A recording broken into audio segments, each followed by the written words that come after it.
नमस्कार। मैं डॉक्टर सुजाता वीरेश आपको बताने जा रही हूँ अभिज्ञान शकुंतलम के चतुर्थ अंक का 20वां श्लोक। देखिए, ये श्लोक कण्व ने कहा है शकुंतला से। भूत्वा चिराए चतुरंत महीस पत्नी दौष्यंतम प्रतिरथम तनयम निवेश्य भर्ता तद अर्पित कुटुंबरेण सार्धम शांते करिष्यसि पदम पुनराश्रमे अस्मिन्। ये कण्व ने कहा है शकुंतला के इस बात को पूछने पर कि पिताजी, मैं इस आश्रम की ओर मुख करके कि मैं इसमें पुनः अब कब आऊँगी या मैं इसके दर्शन पुनः कब करूँगी, यानी कि मैं अब मायके या इस आश्रम ही जो उसका मायका है उसको मैं पुनः कब देखूँगी। तो अब वो रानी होने जा रही है। इस बात को दृष्टि रखते हुए कण्व, उसके पिता जो हैं, वो शकुंतला को ये श्लोक कह करके बताते हैं कि कब देखोगी तुम। पहले देखिए, कठिन शब्द देख लेते हैं इसके। चिराय का मतलब होता है बहुत समय तक। सपत्नी यानी कि और पत्नियों के साथ। पहले ज़माने में राजा महाराजाओं के एक से अधिक पत्नियां रखने का उनको अधिकार था। तो सपत्नी माने और अन्य पत्नियों के साथ। दौष्यंतम माने दुष्यंत से उत्पन्न। अप्रतिरथम माने अद्वितीय महारथी। भर्ता सार्धम पति के साथ ही। कण्व कह रहे हैं कि भूत्वा चिराए चतुरंत महीस पत्नी, बहुत समय तक, चिरकाल तक, दौष्यंतम प्रतिरथम तनयम निवेश्य, चारों समुद्र से घिरी हुई पृथ्वी की सपत्नी होकर। पृथ्वी की सपत्नी होकर क्यों? जिस तरीके से पत्नी का पति को उसका ध्यान रखना, उसके हर बात में सहयोग करना, उसकी सुरक्षा आदि की जिम्मेदारी, उत्तरदायित्व होता है, उसी तरीके से पृथ्वी की तुम सपत्नी बन करके, यानी कि पृथ्वी की भी, क्योंकि तुम रानी हो तो पृथ्वी की यानी कि अपने राज्य आदि की देखभाल करना भी तुम्हारी जिम्मेदारी है।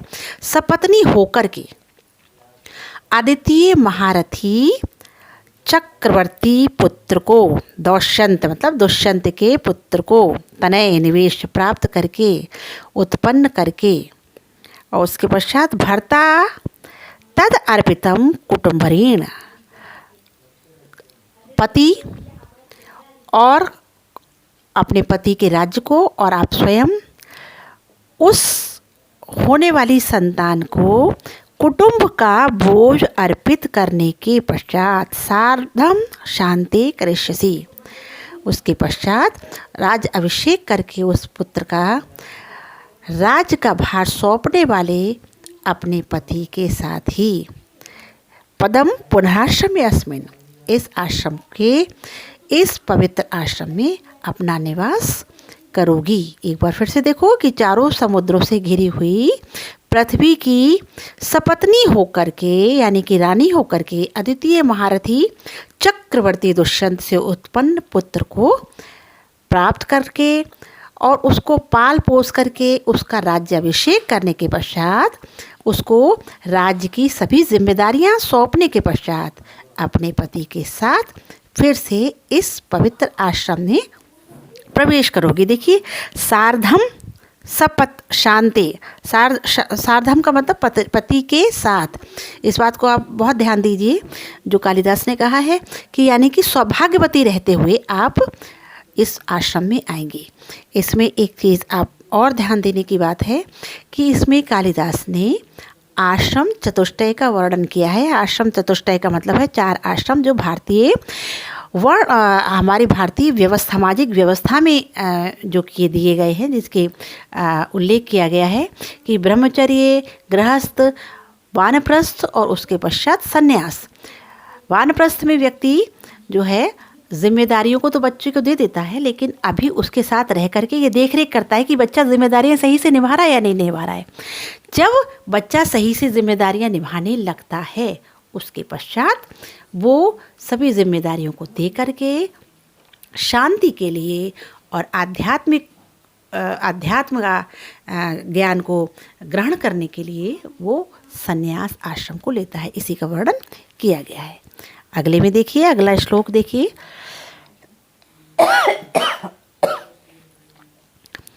सममेष्यति मे शोका कथम नु वत्से त्वया रचित पूर्वम ऊटज द्वार विरूणम निवारवलीम विलोक्यता। इसमें देखिए, जब गौतमी कहती है, कण्व ऋषि से कहती है कि ये तो इस तरीके से आपको जाने नहीं थे कि गमन काल हो चुका है, समय आ गया है, नहीं तो बेला निकल ना जाए विदाई की, तो अब आप वापस चले जाइए। तो कण्व ऋषि कहते हैं कि हाँ, मेरी तपस्या में भी बाधा पड़ रही है, मुझे पूजा अर्चना करना है, तो बेटी अब मैं जाता हूँ। इस बात पर शकुंतला कहती है कि अरे, जितना भी उत्कंठा हो रही है, मुझे याद आ रही है आपकी, आपके बिछड़ने से, आश्रम के बिछड़ने से कष्ट हो रहा है, वो मुझे हो रहा है। आप इतने उत्कंठित या इतने परेशान नहीं हो रहे हैं, आप यज्ञादि कर्मों से जो है अपने आप को बहला ले रहे हैं, मैं ही परेशान हूँ। इस बात पर कण्व ऋषि कहते हैं कि देखिए, कठिन शब्द देख लेते हैं पहले। निश्वास, लंबी सांस लेकर के कहते हैं, इससे पहले लंबी सांस लेकर के निश्वास वत से कहा उन्होंने, लंबी सांस लेकर के, कि उट्टज द्वार विरूणम, यानी कि कुटी के द्वार पर उगी हुई विलोक्यता, माने देखते हुए।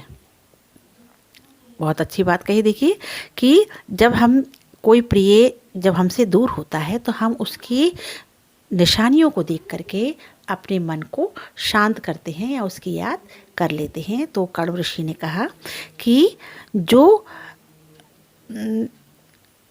तुम्हारे द्वारा बलि के रूप में सममेष्यति में शोका कथम नु वत्से, मुझे ये चीज़ें जो हैं तुम्हारे शोक से दूर करेंगी या तुम्हारी याद दिलाती रहेंगी। त्वया रचितम पूर्वम, जो तुमने पूर्व में यानी कि पहले ऊटज द्वार विरूणम, ऊटज के पर्णशाला के द्वार पर बोए थे। निवार वाले माने, निवार एक तरीके का धान होता है, बलि देते हुए समय विलोक्यता, उसको मैं देख लिया करूँगा। यानी कि कहने का मतलब है कि तुम्हारे द्वारा बलि के रूप में दिए गए जो निवार धान जो है वो पर्णशाला के दरवाजे पर उगाए हैं, उन्हें देखते हुए मेरा तुम्हारे वियोग जन्य जो शोक है उसको मैं दूर कर लूँगा। ये शोक वैसे तो कभी भी दूर नहीं होगा, जब भी मैं उसे देखूँगा तो मुझे तुम्हारी याद हमेशा आएगी। पर्णशाला में निवार के आहुति देने के लिए शकुंतला जो है पूजा के समय पर आहुति देने के लिए निवार की एक तरीके का धान होता है, उसको ले जाती थी। हवन में अन्न को भी डाला जाता है। हमारे यहाँ हवनोत्सव वगैरह जो भी होता है, पूजा अग्यारी जो भी दी जाती है, उसमें हम लोग कोई मीठी चीज़ डालते हैं, कभी खीर डालते हैं, कभी हलवा डालते हैं, नहीं तो कुछ भी जो भी चीज़ें बनी होती हैं वो डालते हैं। इस तरीके से हम अन्य देवता को बलि देते हैं, यानी कि उसकी पूजा करते हैं, उसको भोजन देते हैं। तो शकुंतला जो थी वो निवार की जो है वो दाने लेकर के जाया करती थी, तो वो थोड़े बहुत जो पर्णशाला के द्वार पर गिर जाया करते थे उसके हाथ से, वो अब उगाए हैं। और उसको देख करके ही कण्व ऋषि कह रहे हैं कि मैं उसे देख करके ही तुम्हारी याद कर लिया करूँगा, वो मुझे कभी भी तुम्हें भूलने नहीं देंगे। इसके पश्चात सिर्फ एक ही श्लोक रह गया है, उसके बाद अभिज्ञान शकुंतलम आपकी ख़त्म हो जाएगी, उसका चतुर्थांक पूरा हो जाएगा। धन्यवाद।